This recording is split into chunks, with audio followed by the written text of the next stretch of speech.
All right, here we are at another episode of Flipping Houses for Rookies.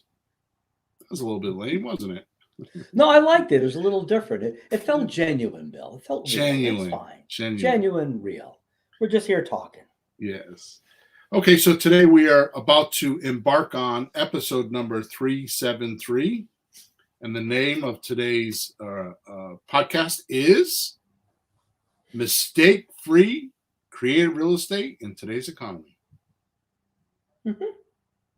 Okay. Here is the description. Are you paralyzed by fear of making mistakes in your real estate ventures? Do you find yourself hesitating to talk to sellers, make offers, and close deals?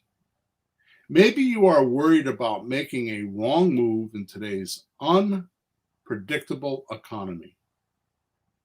Are you the type that scrolls through listings, crunches numbers, but never really do anything with them?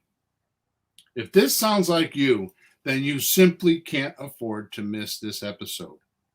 Imagine having actual exercises and immediate solutions to help you overcome these barriers so you can act on deals and lose all the fear, anxiety, and stress while actually learning this industry's secrets. In a world with economic uncertainties, there has never been a more critical time to arm yourself with the right mental and practical tools than now. Mistake-free creative real estate in today's economy is not just a podcast episode. It's your roadmap to overcoming real estate fears and succeeding in any economy climate.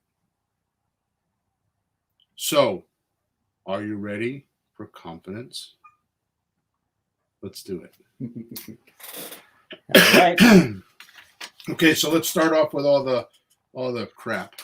So, as we call it, housekeeping, right? So, make sure you subscribe to us wherever you're watching us or listening to us. We record this podcast on a live stream every Thursday morning, 9:30 a.m. Eastern Standard Time. And if you would like to be part of the podcast or ask any questions about the podcast, you can do so by going on to Facebook. You can go on to LinkedIn, and you can go on to YouTube. We stopped doing Twitter, or as they call it, X now. Mm-hmm. For no other reason other than I think we have more listeners on LinkedIn than Twitter.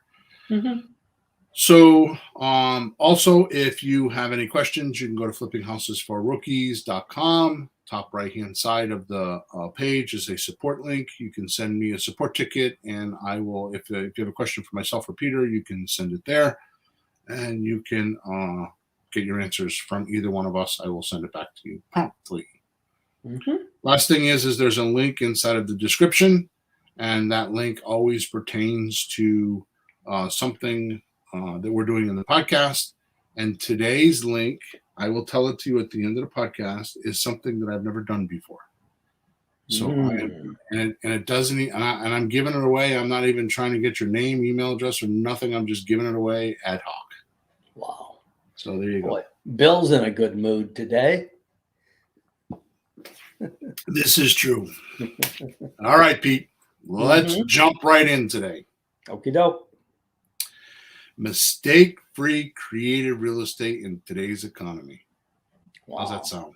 Well, sounds impossible. Mistake-free. What kind of life is mistake-free?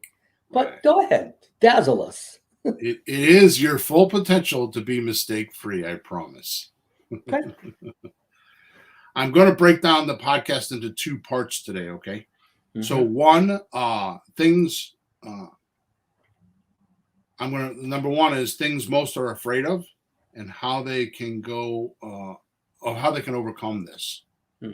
So I'm not going to go do a whole bunch of stuff about fear. It's specific things that I hear about in our coaching groups, because I'm in and run 3 different coaching groups. So I'm in different environments. It's not like I'm just in my own coaching group and, I'm the king of my castle and nobody really, blah, blah, blah. I'm in other coaching groups. I have other people I deal with. So I'm in 3 completely different elements. So I feel like that's really helped me grow as a person and as a coach and as a real estate guy, because I get different perspectives. Right. And then number 2, I'm going to go over the mistake-free offer you can make and never get hit, sued, or even make any errors doing it. It is a guarantee by me. Wow. You cannot get in trouble. I don't care if you don't even know what the word real estate means. You can do this deal and make money. Okay. So I'm technically going to go over, going to show you how to protect what you don't expect. So that's the end result of today's podcast is I'm going to technically show you how to protect what you don't expect. That's big, because that's the problem, not knowing what to expect. Right. Just not knowing. Haven't been around that corner and that tunnel, and we don't know. Yeah. And give you nice, safe profits. Right? And you don't compromise anything. Usually when you're being ultra conservative, you like give things away, or you're missing deals, or, you know, like they say in the stock market, you know, like you could be ultra conservative, like having being an IRA fund, you know, and they're ultra conservative, you know, or you could be aggressive, you know, or you could be a day trader. You know what I mean? Like the more you risk, the more money you make. This is not the case. Yeah. This is absolutely nice and safe profits, and you can't make a mistake with it. You just can't. It's just impossible. If you make a mistake with it, I think you'll be the first one in the last 2,000 years. Seriously. All right. So let's start with the fear of knowing what a house is worth. What are the comps? What are the comps? I get that a lot. I mean, a lot of rookies are afraid of miscomping the house. Sure, you don't know what to offer if you don't know what you can sell it at, and if you're wrong on how you're going to exit, how do you enter? How do you start something you don't know how it wraps up? Exactly right, and a lot of people won't get on the phones because they're worried about how much is the house worth. Yeah. Okay. So first of all, know the simple Bill's Planet rule. And this is what I'm talking about when I say I learn a lot from my groups, because I sometimes do things and don't realize I'm doing them because they just seem so natural to me. And it's like, well, everybody must do that. Sure. Until I start asking others, like, well, don't you do that? And they're like, never heard of that. That's right. And this is what I call a Bill's Planet law or rule. Right. And it's not about me. It's just a way to name it. Like, oh my goodness, I didn't know everybody doesn't do that. Right. So here it is. Ready? Sure. I want you to tell me if you've heard me say this before when I tell it to you, Peter. Okay, sure. Okay. So only trade in one market time period. Yes. Okay. Yeah. So I think you've said it differently, but that's exactly. Right. Yeah, you said that. Yeah. Yes. So let me explain for the rest of you. So if you don't know what it is, I just wasn't sure if I've ever explained this to you. That's all. If you buy and sell a house in 6 months, in a 6-month period. Yeah, you're talking market period, not market areas.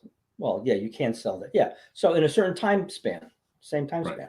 Yeah. So you buy it on January 1st, and it's gone by June 30th. Okay. So that's how you. So that's a time period, like a section of time, right? Yeah. But if you buy in June of 2024 and you sell it in August of 2026, those are 2 different time periods. Things could change, perhaps. So, like, just for one example, not to be political, but we could have an election in there and we could have an administrative change. Sure. I mean, look what happened with the administrative change. Like it, don't like it, whatever. But we had Donald Trump in office, and he had one administrative way of doing things. Mm-hmm. And then Joe Biden got in office, and there was a whole different way of doing things. Mm-hmm. And whether you like it or not, those two markets made a difference on what we do. Mm-hmm. Right? Those two administrative, the two differences in the administration made a difference. Right? Numbers don't lie. Look at the numbers. Right. Here's another one. Right? So September 10th, 2021, 2001 was much different than September 11th, 2001. Yeah. 1 day. Yeah. The trade towers, right? Yeah. And all of a sudden we go to war, and we're like in Iraq or Iran or whatever we did. I'm not even sure what we did. I still haven't figured that out. But the point is in 1 day, one event changed the market. Yep. Right? How about I think it was 1930. I don't know when the stock market crash was, but I think Around it was 29 or something like that. Yeah. Right? So in 1 month's period of time, it changed. That happened to me in 2008. Like I'll never forget 2008. Never, ever, ever. Not because of the market, but because of how fast it happened. I mean, like literally in 4 weeks, 3 or 4 weeks, we went from having deals all over the place to like having, I don't know, I think 8 or 10, maybe more deals collapse right in front of me, like within a 10-day period. And all of a sudden we're scrounging around. We're wondering how we're going to make it. And I didn't go bankrupt, but I went upside down hundreds of thousands of dollars. And it took me almost 5 years to dig out in 1 month. So it usually takes a few months for a market to change, but occasionally it can be that fast. Yeah. Well, so my rule of thumb, even though I just scared you, I would say a safe time period to buy and sell is about 8 to 10 months. Mm-hmm. To me, that seems to be the cycle of real estate is 8 to 10 months. Mm-hmm. And here's why, because that's about how long it takes the general public to catch up with what's going on. You're right. Just because things change doesn't mean they know it and act upon it, because they're acting upon information that just floats around, and information sits for a while. It just floats. And the reason why is because because the realtor listing is 6 months. So I might call you up and say, well, the economy is really bad. You're not going to get that money. You're not going to believe me. Your brother-in-law might tell you. Your daughter might tell you.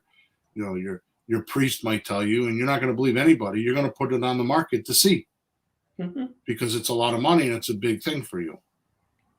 So that's why it takes 6 to 8 months for a market to turn, because you're going to go try to put it on the market, because the realtor's going to be whispering in your ear, no, that's not true. We could get that much money. Yeah. So you're going to have conflicting data, and conflicting data means that there's both datums seem to be true, and you don't know which one to pick. Mm-hmm. That's conflicting data, right? Mm-hmm. So and it's like, what do I have to lose? I'm going to put it on the market for 6 months, right? So that's why I say it takes 6 to 8 months. So the offer I'm going to reveal to you pretty soon, by the time we leave today, will fit in these parameters. Mm-hmm. Okay. So the comp, going back to the comparable, that's what comp is short for, comparable, meaning that you have a house that you're trying to sell, and usually within a half a mile radius, like a circle as the bird flies, right? You're looking for comparable properties, like 3-bedroom, 2-bathroom, 1,800 square feet. With the same kind of roof and same type of neighborhood, all that kind of stuff. So you're comparing it to those properties. Mm-hmm. So the properties you're comparing it to have to be similar. In other words, you can't take a 1-bedroom and compare it to a 3-bedroom. It just doesn't work. Right. Yeah, you can have a neighborhood like right where I am, less than an eighth of a mile. There's a whole other complex that's wicked expensive stuff. So I'd want to stay in my little neighborhood, because that's the same. Exactly. Yeah, even if it's Exactly right. half a mile, like, no, not that part. Just get away from that. Yeah, and we've had that where you like literally go down the end of the street and you turn right and you go from like $800,000 houses down to a $200,000 house, Sure, like in one block, right? sure. All right. So all I do with these comps is I type the full address into Google. Of course, I hit enter. Being a wise ass.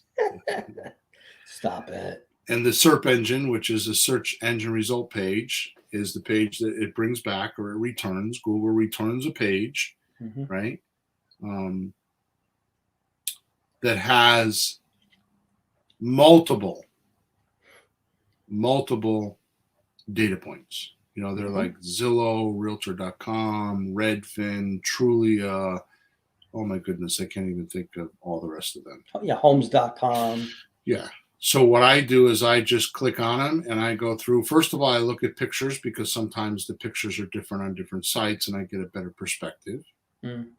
The second thing I take a look at is the price, and I just kind of average them out. Yep. Now, I want to be clear here. This is not my full comp. All I need is a comparable to make sure that my seller is not telling me the house is worth $500,000 and Zillow says it's worth $250,000. Mm-hmm. If the seller says it's worth $275,000 and I see on Zillow it's $250,000, it's not going to stop me.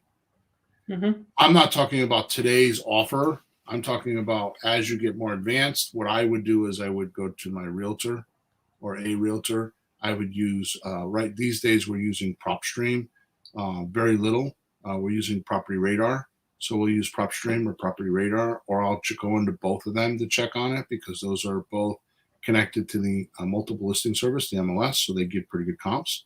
Mm-hmm. So you don't really need a realtor, but you can do it, and you could do one or all of those. So I'll check it because what we do is in our system we technically still do it. You text somebody, then you do an opening call, a pre-qualifying call, which AI does that for us now. And then you do the closing call, and the closing call does the deal structuring, all the numbers. You get agreement with the seller.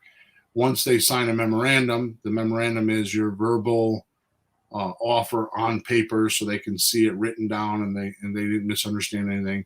That triggers the deal meeting, and in the deal meeting is where we do all our due diligence. So at that point, I will, because now I have some signed contracts, I have an idea that my seller is motivated, everybody's on the same page with me, and we all know what we need to do. At that point, I'll start pulling comps. Mm-hmm. So I don't do it in the beginning. I don't do it until I know I have a motivated seller, and I don't do it unless I can actually see that the deal is going to move forward. Yep. Right. I don't waste my realtor's time or any of that. Mm-hmm. And I'm going to give you another tip here. I really don't want to do this, but it's too spectacular because I don't know if I want the support tickets. But I'm going to give you another tip here. Okay. Sure. Believe it or not, if you have your Chat GPT set up correctly, gives magnificent comps. I've used Chat GPT, but now you say set up correctly. I know there's variables on that. So there is a paid version, which is $20 a month. And when you get the paid version, you're allowed to, on ChatGPT 4, you're allowed to get plugins. Mm-hmm. So the only reason why I say that is because regular ChatGPT that is not paid for doesn't have the plugins. And one of the plugins is a web connected, because prior to ChatGPT is 2-year-old data. Yeah, I noticed that. You're getting some information. You're looking at it's like 2021, like Right. not that good. So there's a webhook that you can use as one of the plugins that will go out and actually get you comps. There's also a Zillow plugin. There's others. So it will use those plugins if you direct it to, and it gives magnificent, unbelievable comps. It's so easy to do. Wow. So if you have the paid version, and by the way, if you're in ChatGPT, if you go on the left side where all your, and go all the way to the bottom where your name is, you click on the 3 buttons there to the right of your name, and you can sign up for $20 and you can get your plugins there. Mhm. Okay, so if you so desire to do that, I mean, most will, and I mean, most won't, some will. The Mhm. point is the average is you average at least 4 to 6 of these numbers to get a ballpark idea. Right. Okay, which brings me, so we're good on that on comps, right? That's all I do for comps. Mhm. Mhm. So which brings me to my next point, the offer. Yeah. Okay, so you're looking for comps. Why? So you can make an offer Mhm. and not overpay. Well, one of the things you I don't know how it happened, couple probably 2 years ago now, is a lot of us, newer guys, newer than you at least, worry about how much to sell something, or no, how much to buy something because we don't know how much it'll sell for, and we stall. And you look at properties and you have like experience to have a pretty good ballpark what the rent may be, what the mortgage might be, just from experience. And new guys don't. So you realize, oh, you have to figure out how it's gonna sell to know what to buy. And so we started just quickly looking at, if I were to buy this, how would it sell? Oh, okay, I could do this. So this is really refining that. But if you Right. don't know how you're getting out, how do you get in? Right. So it was Yeah. So crazy. basically what you're saying is if you know that you can sell a pencil for $1, Yep. it's almost guaranteed you can sell it for $1. Now you go look at, okay, how much can I make it for and how many people want it, That's right. right? So it makes it a lot easier if you know you can get $1, right? So uh, and by the way, I will let you know this is a hard, fast rule Hmm. that when I look, because I look at a lot of offers, right? Because of students and coaching clients and all that stuff. Sure. Almost 100% of the time, the offer is not too high, it's too low, and the coaching client or the student doesn't know that they've kicked themselves out of the ball game because they were way too conservative. Yeah. And it's usually because they're overestimating repairs, or they're overestimating closing costs, or they're just trying to be safe. And honestly, here's what happens with this. Mm. They are trying to give a logical response to an emotional situation. Hmm. So the seller is in an emotional state and they're trying to be logical. Hmm. Right. I mean, I'm going through this. So that's why I was a little bit late this morning, because I'm on the phone with my sister. My mom's having trouble with her medication. Oh. And she's technically a drug addict, like most old people are, right? Because she has her prescriptions and she needs them for her pain and how to sleep and all that stuff. And she's like a complete psychotic, like a drug addict. That's. I mean, she hasn't had her pills in 3 days and she's detoxing, Mm. and she's like a raving monster inside the drugstore because she can't get her scripts. I'm telling my sister, you don't listen to that she's being emotional, and my sister's trying to be logical. Well, we're going to do this and we're going to do that. My mother doesn't want to hear it. Right. She wants to know that, where's my shit, Yeah. right? And that's exactly how it is with a seller and a buyer. Like, you're trying to be logical, like my sister's trying to be logical with my mother, and she's just a psychotic detoxing drug addict. I mean, technically, I mean, it's not nice to say about my mom, but No, it's legal drugs, but just yeah, prescriptions, of yeah, course. prescriptions, and a lot of Yeah. people are in that position, right? Yeah. Well, when you're in pain, you don't want to know any details like Right, what you're going to do and how. You just want, right. it's not going to hurt. Just Stop very it right now. shortly, it's not Yeah. going to hurt. Hold on, it won't hurt soon. That's all you want to hear. It's not going to hurt anymore. So the offer, let's get back to that. So the Yep. offer. Yep. See, this is made way too confusing by most. Mm-hmm. And here's why. The selling price is a mystery because most don't know the obvious secret in real estate. Mm-hmm. This is an obvious secret. And I've talked about this, but not in a very long time. Okay. Okay. And this is the part that I don't understand with our students. Mm. This is it's such an obvious secret. You're going to go like, are you kidding me? We're going to do a Homer Simpson, duh. Yeah. See, the buyers tell you what they want Mm. or what they'll pay. right? Yeah. That's the trick. Yeah. Now, check this out. Here's the obvious secret. So there's two obvious secrets, obviously. I didn't get that till just now. But so what's the house worth? What a buyer's willing to pay. Sure. Not completely, totally correct because the bank has to appraise it. That's true too. Right. So Yep. I'm going through that right now with a deal I'm doing with a couple friends. It's like, like we're doing. I've got a friends living there, been renting for 7 or 8 years, and another friend of mine. We all know one another, and she's selling it, and she's in LA, and they're like, it's kind of gross to me actually because the seller is kind of like not doing what she's supposed to be doing.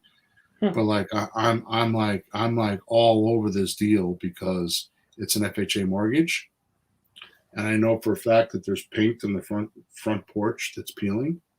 Ooh. So I'm like, you better fix that because if you don't, right? If you don't fix it, it's $575 for the FHA appraisal inspection, and if they have to come back out because it failed, it's another $200. Mm-hmm. So like, just go paint the railings, right? So They don't anyways, like peeling paint. Yeah. Topher G says, "Hey guys, good morning. Good to see you again." I agree. Good to see you too.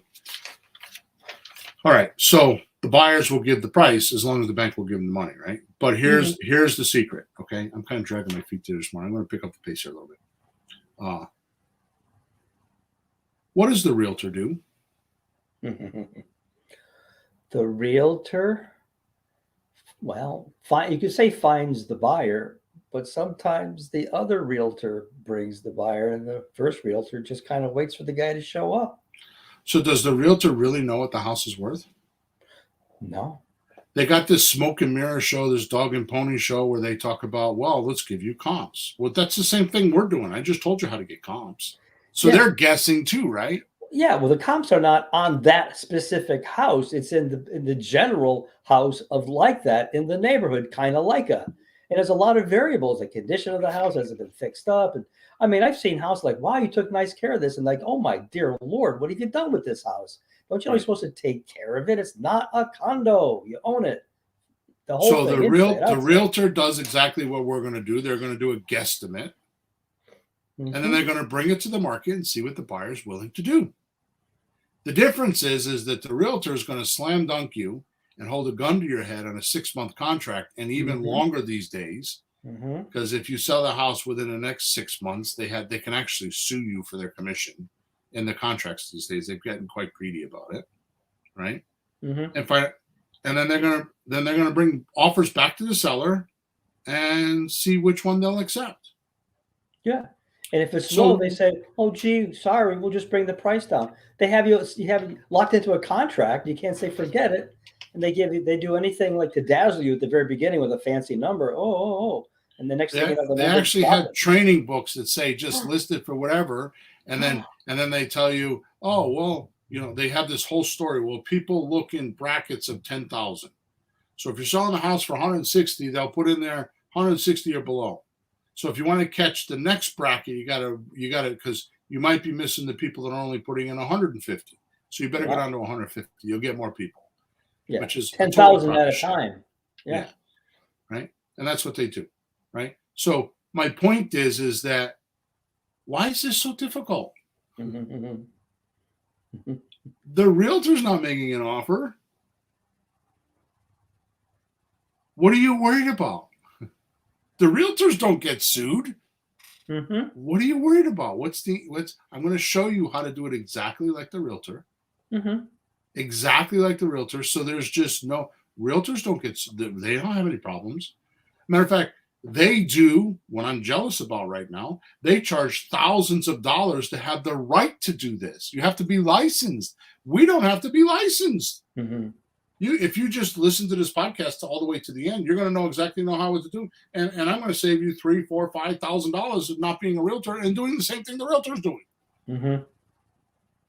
So what are you worried about? Well, where's the fear come in? Well, the realtor is not promising that number when they sign the contract, are they? Right. No. Are we promising that number on any numbers? Right. Okay.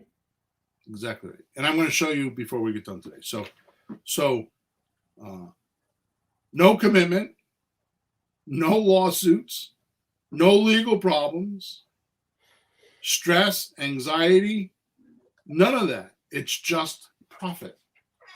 Think about it. The realtor system does this already. Yeah. You just don't know how to do it without a license. And I've told you, but I've never connected the dots like I'm trying to do today.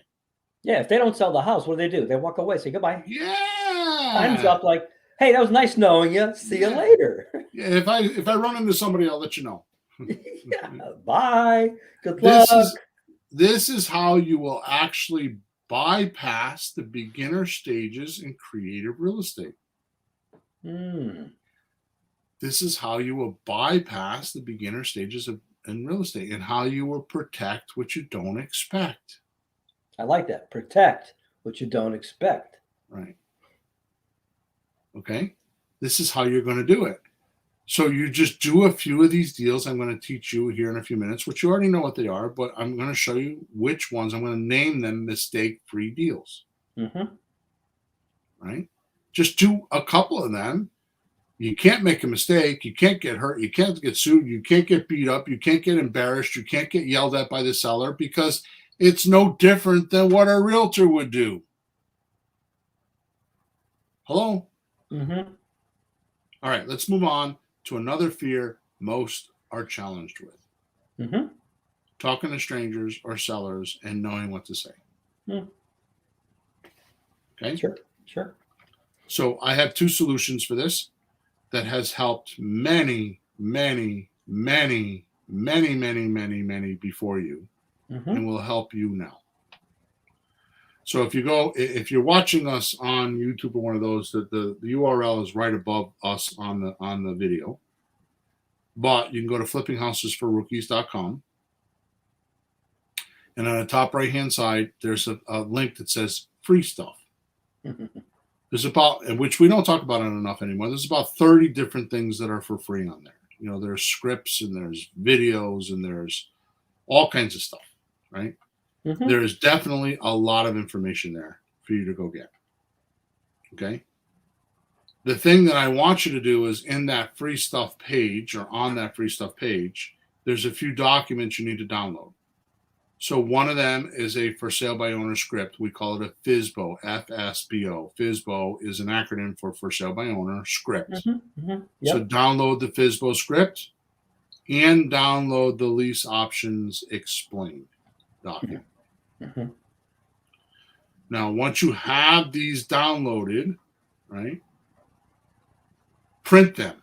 So you have physical copies that you can put in front of yourself on a desk or on a table or on your kitchen table or wherever you're going to have it, so you can write on it, right? This is important to me because it's a psychological thing.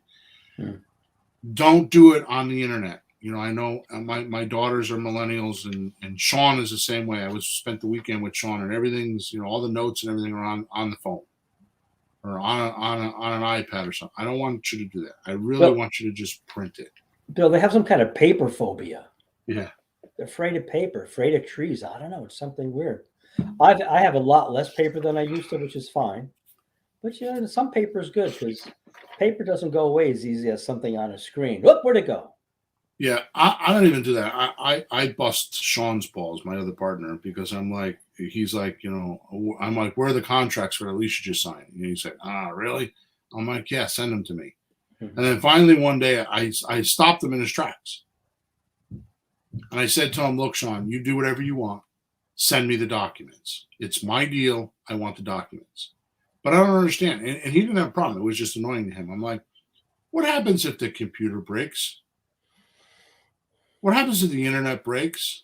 What happens if something, I mean, at least I have a file in my cabinet. I can keep running my business. Now, you know, what if there's a fire and all that? I mean, you could, you know, I remember one time I was doing a coaching call and my filing cabinet's right behind me and it's wood. They're like, what happens if it catches on fire? I'm like, yeah, well, it should be a metal fireproof cabinet. No, I'm not going that far. But it should be, yes. The point is I want it on paper, right? Now, here's what I want you to do. And I'm telling you, you won't do this our listeners are listening to us right now and they won't do this, but the ones that do, it is absolutely freaking incredible to watch them excel in days. Yeah.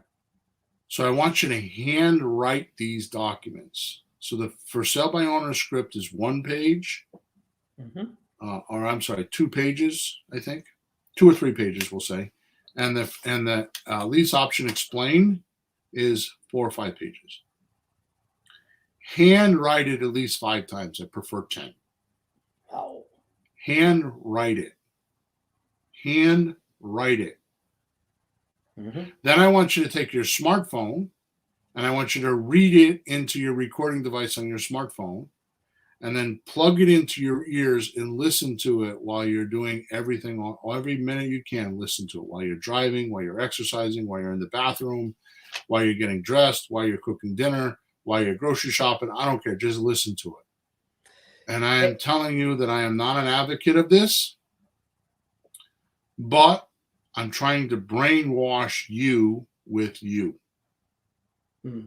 Number of times over generates certainty. Yeah. So the more you go over the materials, the more certain you're going to be. And I promise you, with everything that I have in my complete beingness, if you do what I tell you, you write it 5 or 10 times, preferably 10 times. You listen to it 5, 10, 15, 20 times. Here's what will happen. You'll be on the phone with a customer, a seller, and things will start coming out of your mouth, and you're like, I don't even know I knew that. Yep. And you'll be like, holy cow, I can't believe I was speaking like that. And you'll be like, I know this stuff. You'll get confidence. Yeah. Well, look at any celebrity, any artist, any musician, how many times they throw a ball, hit a ball, rehearse a line, play a song hundreds of times, whatever it is to be like so natural. You know what else I thought about today when you're saying this? It sounds like you're doing this to learn it, but think of the part when you said, listen to it. That's what sellers are going to hear, the way you're talking. Right. Now, you may not be talking to them when you're recording it, but imagine hearing your voice coming at you as a seller. Listen to what it sounds like. And I don't mean to like be a show or be an actor, but just listen to what you sound like. Would you want to hear you? So that could be really helpful there too, to hear what the seller is going to be hearing. We're going to cover that in a minute too. So the second solution is to have the sole purpose of just practicing these calls. That's a case study, right?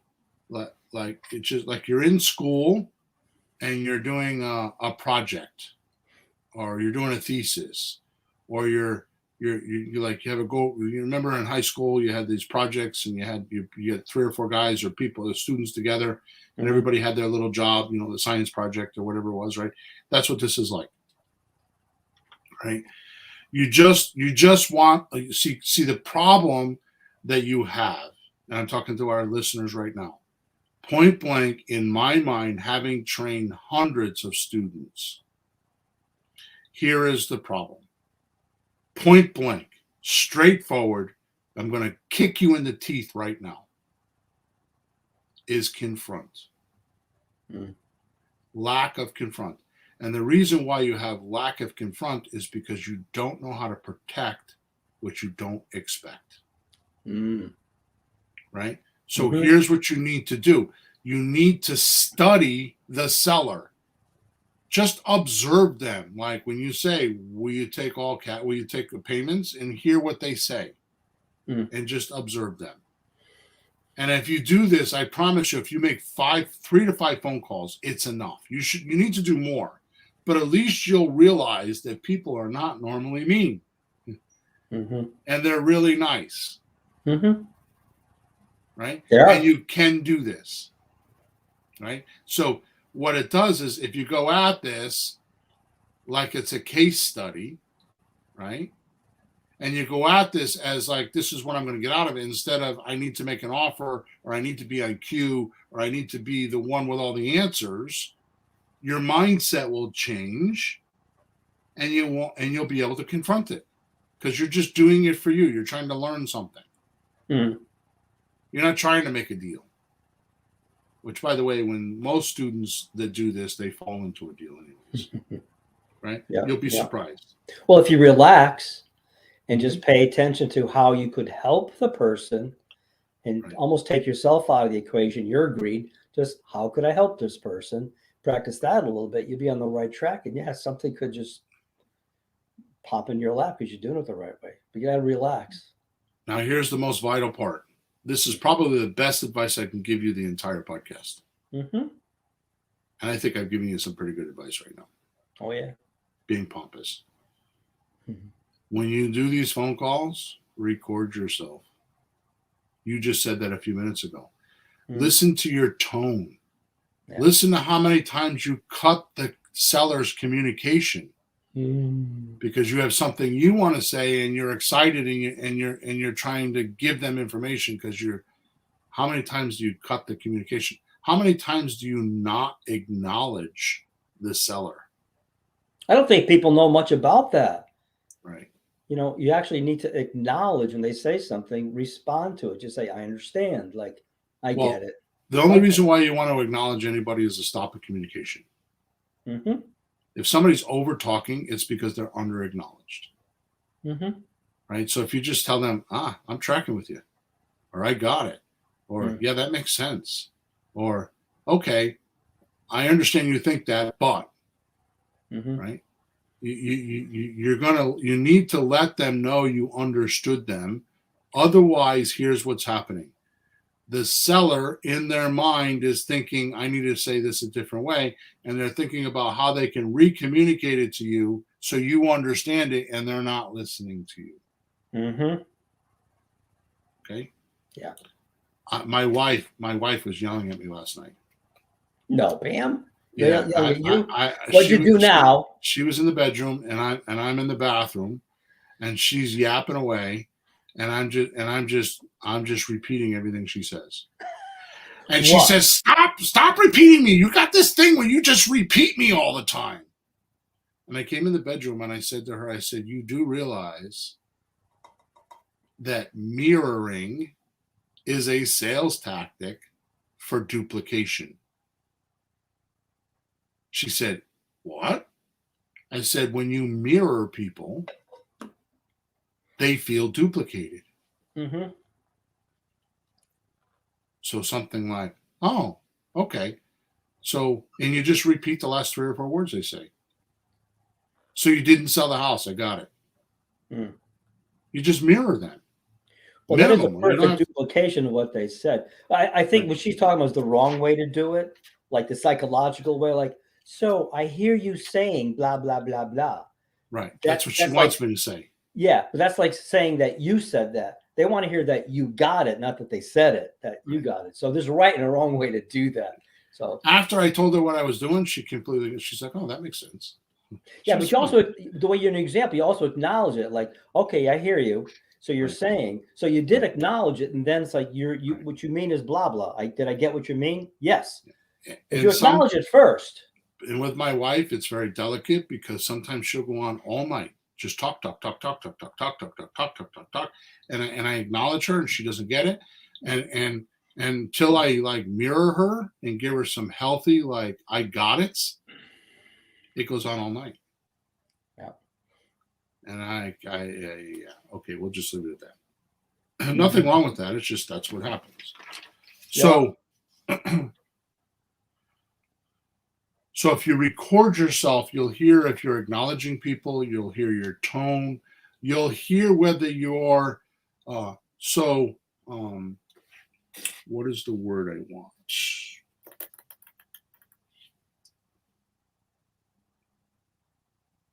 Oh my goodness, I just had and I lost it. It's when somebody changes subjects. Non sequitur. Oh yeah. The word is non sequitur. Yeah, so you're talking about not out in sequence. Sequence. So listen if you're being non sequitur, meaning the seller's talking about the financing and you're asking them how many car garage does it have? Yeah. Are you non sequitur? Are you not in sequence? If they're talking about financing, you should be talking about financing. Doesn't mean you can't come back and talk about, okay, so I got it on the financing. Let's talk about the garage. Does it have Mhm. 2-car or 3-car? You know what I mean? Yeah. So you're going to realize, are you being non sequitur? Are you? So there's so many things you will learn by recording. We could do a whole podcast on this alone. We'd probably do 3 podcasts on it. But the point is listen to how you're talking. Are you putting them on a pedestal? Ah. Like they have an $800,000 house and you live in a $100,000 house. Do you think that they're rich and you're putting them on a pedestal? If you do that, that means the only thing they could do is look down on you. Mm-hmm. Don't do that. Right? All these things you'll figure out just as a human being listening to yourself talking. And Yep. you can make the decision to change it quickly. Mm-hmm. Right? And don't worry about like these first few phone calls. Like no need worrying about telling the seller you're recording it, because you're not going to sell the recording. It's just for your own use. So I don't tell sellers I'm recording anything because it's just for training purposes. You're keeping I'm not it private. You're not putting it anywhere. It's just for you're not myself. even putting it anywhere. It's And private. if you're worried about that, when you're done listening to it, just delete it. Right? All right. So last point before I give you the mistake-free offer, the paperwork. Aha. This jams up a lot of folks, stops them from doing deals and talking to people because they're like, how am I going to be legal? Yeah. And until now, no more getting jammed up. Mm-hmm. Here's the reason why. You could type into Google lease options and your state. Mm-hmm. You could type into your, you probably won't get it with subject to, but you'll get something, right? But the amount of the deals I'm going to talk about here in a few minutes, you can definitely do this. Mm-hmm. You don't need to do that anymore because I've done this so many times with clients. Here's what I figured out. Almost inevitably, every single search that I type in, like lease options for Mississippi or lease options for, whatever, New Haven, lease options for, Alaska. All right. Bill, is it by county the most accurate to have it by county? Because it could vary. It doesn't matter. Yeah. Okay. It's usually by state. The variances are by state. But see, here's what happens. Like in the Midwest, they do counties. On the East Coast, we do cities. So it depends on how the population, right? Sure. So almost inevitably, here's what comes up. eforms.com. So just go to eforms.com. Mm-hmm. Get whatever document you need. Say it's a lease option or an option or a purchase and sales contract or, I don't know, a memorandum. Whatever you feel like you need, you can go there. With the exception of subject to. I don't know about that. I've never done that. Mm-hmm. But like land contracts, all that stuff, I'm sure you can find all that stuff there, right? Now, they're not going to be as good as mine or somebody like me because we've used them and we've tweaked them and we add little sentences. But in the beginning, you don't care about that. You're just looking to do a couple deals to get some dough in your pocket so you can buy forms from guys like me, right? So you go download the form. You fill it out. Even if it's a mock fill out, in other words, a pretend deal. Mm-hmm. You fill it out. Then what you do is you go to LegalShield.com, and there's others like it, but I use LegalShield, and I know they're really good at this. They have a great real estate division, right? Go to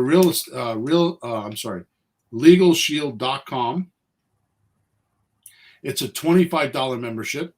I have a corporate one, which is $199, which just gives you a little bit more benefit. And for $25, they'll give you an attorney in your backyard. In other words, close to you in your state minimally, right? And you share the documents and ask them, tell them, I'm gonna use these documents and ask them, is it legal in the state for $25? So like you're not doing deals and you're stressed because you're worried about paperwork, and it costs you like $25 to figure it out. I don't have compassion for you if that's you. There's something else going on in your life, and this is an excuse you're making, right? Yeah. So I think I've covered that, right? Yeah. Okay, so I think we have most of the common fear points. I mean, there are going to be some derivatives of what I've talked about, but this is what I hear the most, these pain points. Sure. Right? So let's move into the mistake-free offer and finish up with that. Yeah. So don't mistake this as too simple of a solution or something you already know. Or, most important, listen to me when I say this sentence. You should sing this to yourself. You should chant this to yourself at least 10 times a day. Don't let ignorance block knowledge.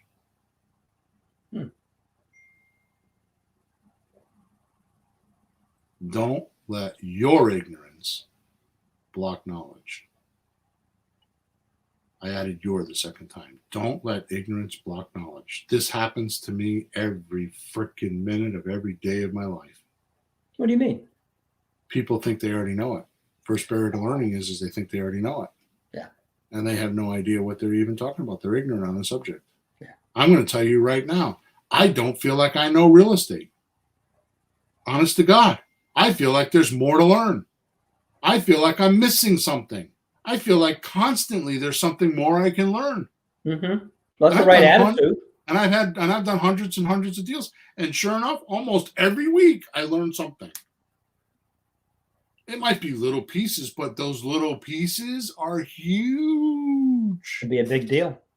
For example, I add a sentence to my option agreement, and it made me last year $48,000 because I made one sentence. $48,000. $48,000 because somebody taught that to me. Yeah. You can always be better. There's two types of transactions that I consider mistake-free. One is just a plain old option agreement, right? Mm-hmm. Which you use if the seller wants all cash. Yep.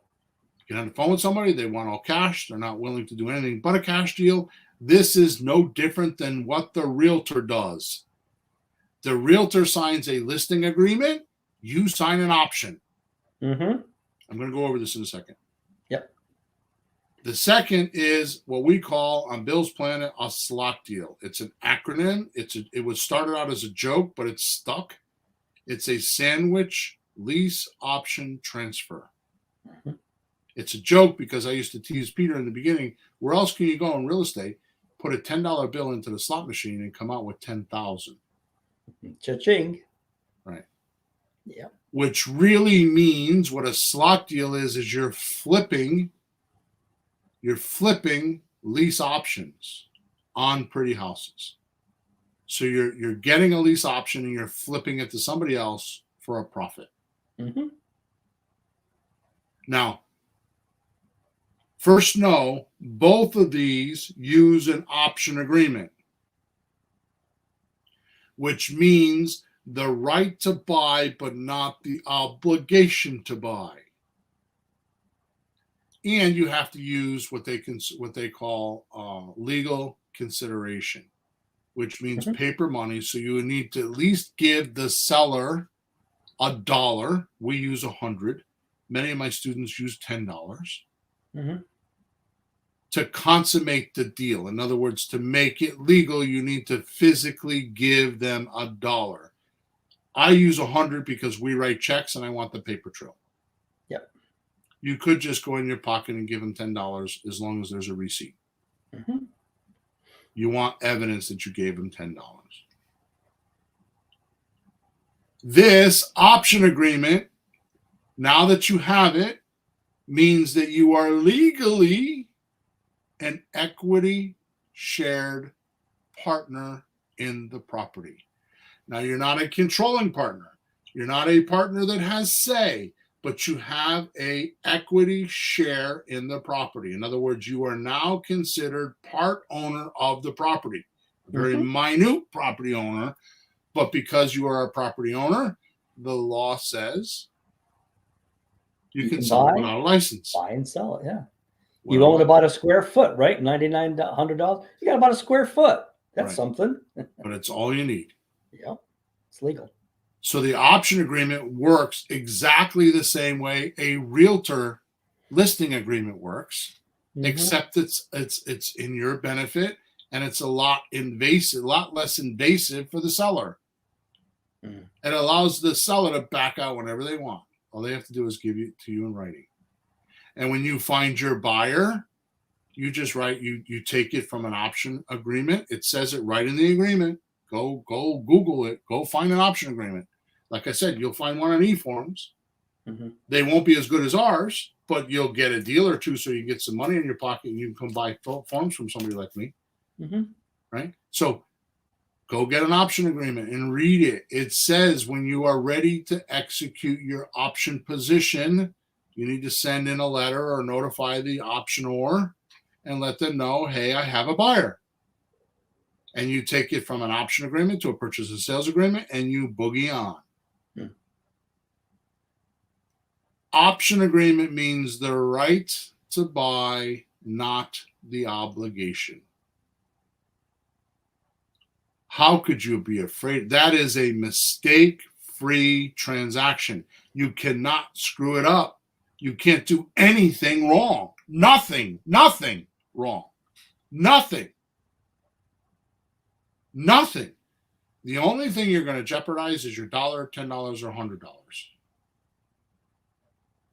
Because the money you give the seller is considered an option consideration deposit. And really what you're doing is buying the rights to have that arrangement with the seller. Yep. So if you back out, you lose your non-refundable consideration deposit, which, by the way, that works with our sellers, but it also works with our buyers. So we buy, and so we buy an option agreement. So let's just keep going here because I'll go on for another hour talking about this, right? So do you get it? This is no different than the realtor listing agreement.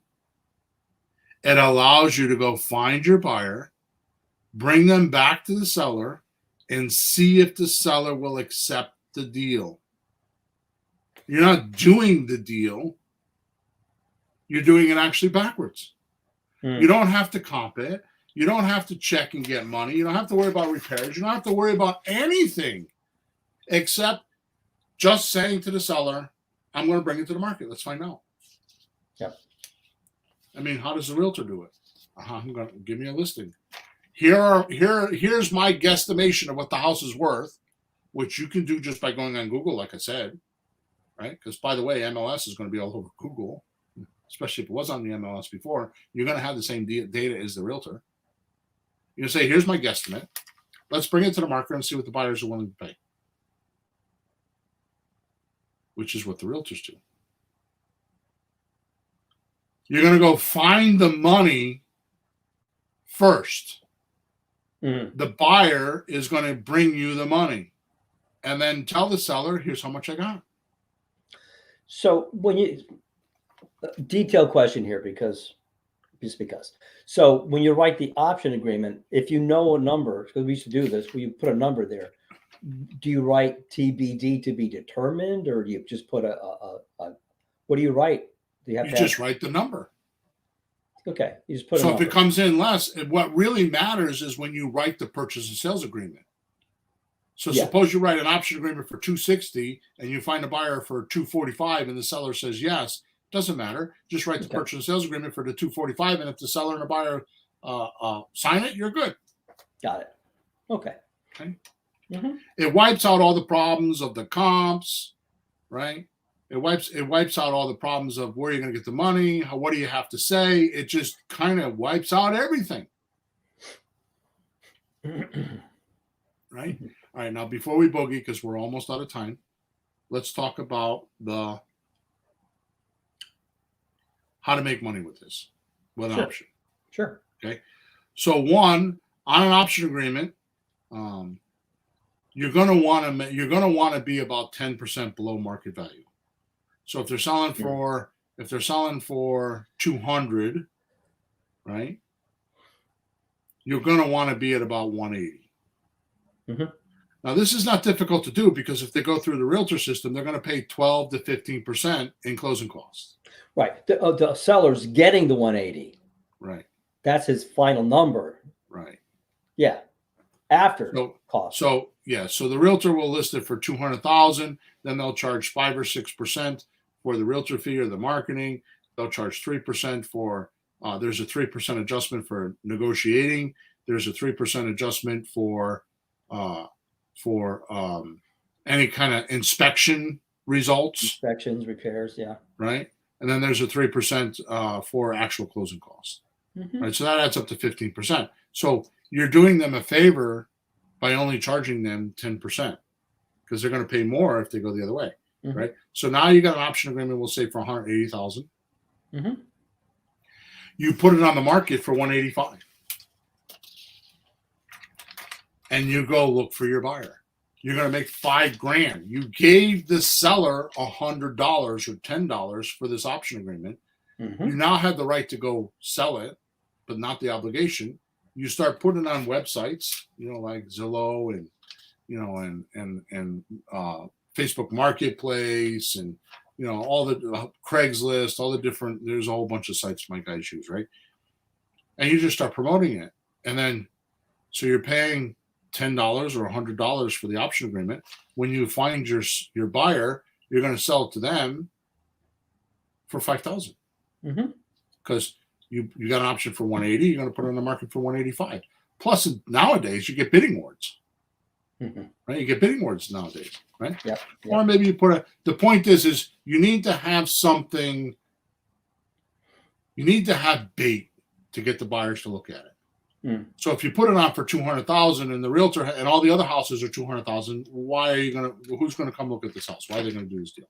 But if you put it on for 185 and everybody else is 200, that's bait enough. They're going to come looking. Yeah, and you can judge the number based on if it's a hot market, cold market, buyer, seller. It can be a little higher, a little lower, whatever you need to do. As long as people show up, somebody will get it. Right. So plus you'll get a lot of interest. Okay. All right. So now that's if we do an option agreement. If we do a slot deal, which is a sandwich lease option transfer, which is flipping lease options, if the seller wants their full asking price and they don't want a discount, but they're willing to let you go 2, 3, 4, 5 years, paying them a lease or rent every month until your buyer can get qualified, you would do a slot deal, a lease option transfer. Okay. You can pay the seller up to 10% more than their asking price and still make money.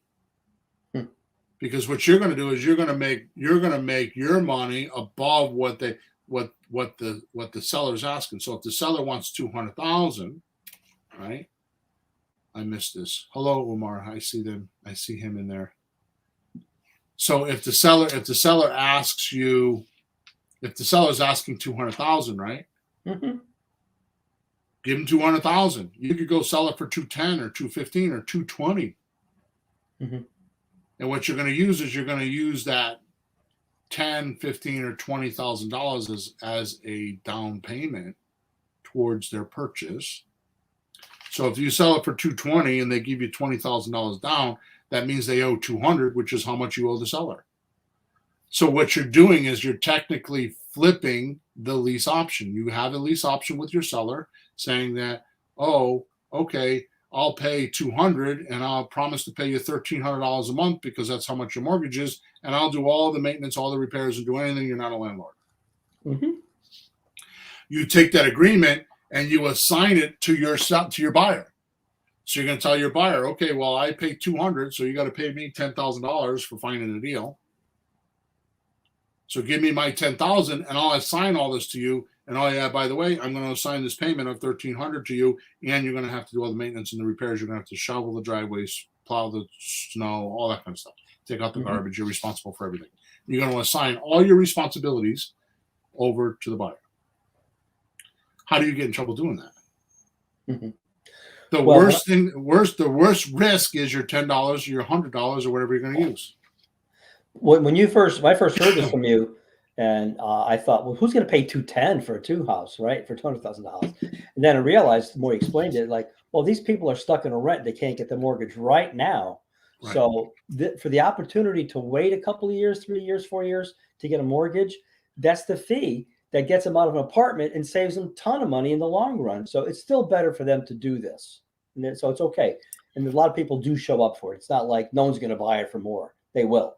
It's a different person. So we're at an hour and 4 minutes. I'm just going to drop this little bomb. I don't have time to talk about it, but I'm just going to drop the bomb and we're going to go. Okay. I told you in the beginning, consider these to be your practice sessions, your case studies to study your sellers. Mm-hmm. You happen to fall into a couple of these deals because you will, especially this lot deal. Yeah. You put it on, you advertise it. And I suggest in the beginning, you do not worry about making money. Just do the deal. Get your $100 back. Mm-hmm. Just do the deal. So you can get used to going through the entire process. But here is your pay.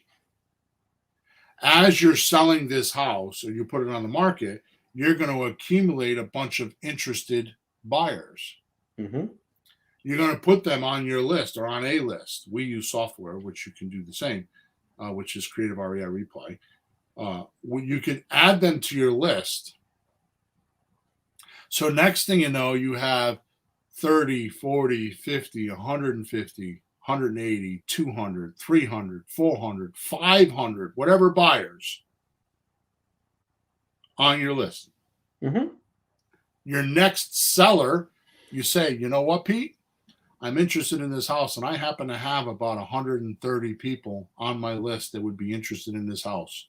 So if you give it to me, I'll send an email out tomorrow morning because I think I could sell this puppy right away. You don't need a script for that. You don't need fear. That builds confidence, doesn't it? Yeah. You built a list because you were testing this process that I'm telling you. You're testing me to see if this really works because you don't believe me right now. Yeah. Well, the big worry is, what if I don't sell it? What if I don't make the money? Well, if you have a bunch of buyers, it's probably going to make you feel pretty good going in. Or if you don't sell it and you're testing this and you have to do this 2 or 3 times before you figure it out. I had coaching clients that, like, I had one that we just dealt with, right? And the other coach let it happen, which was a mistake. House is worth $450 and they're trying to sell it for $600. No, that's not the program. And they didn't sell it. So, but he wanted to practice. He wanted to check it. So he knew that going in. He came back with his head between his legs. And we allowed it because he knew in the beginning what he was doing. And then finally they brought the house down where it belonged and he got a contract and he was fine. Mm-hmm. Okay. All right, cool. So hopefully I have upheld my promise of mistake-free creative real estate in today's economy. And I hope this will inspire you to go do a deal. Don't forget that we have our if you have questions, you get involved in one of these deals. You can go to flippinghousesforrookies.com. Top right hand side, there's a support ticket. You can send me a support ticket. If you would like to be in our group, you can go on WhatsApp Messenger, and there's a group called Let's Talk Real Estate, and you can join in there. There's about 100 like-minded people. You know, they're students. They're not students. They're just people that are some of them are students and some of them aren't, but they're like-minded creative real estate people, and it's a good mastermind group for you to be in. And I will tell you that I wrote a new book called How Creative Real Estate Actually Works. And that link is in the chat. Oh, that's what you actually, no, I'm wrong. In the I'm sorry. No. I'm sorry. That was last week's thing. I'm sorry. No, that's completely wrong. Oh my God, I just missed it. Rewind. Yeah, what's in the link is I've actually put I had a Facebook lead that I had, and I actually talk to the lead. You listen to me talking to the lead. Oh. And I have another video. It's not a video, it's audio. I have another audio of me explaining what I did and why I did it. Oh. And you can go grab that right now. So you can actually have an example of everything we just talked about today. That's important to see how you actually sound. Yeah. All right, guys, we're over and out. Thank you so much for the support. Don't forget to subscribe to our channel. Don't forget to like us, give us a review, let us know how we're doing.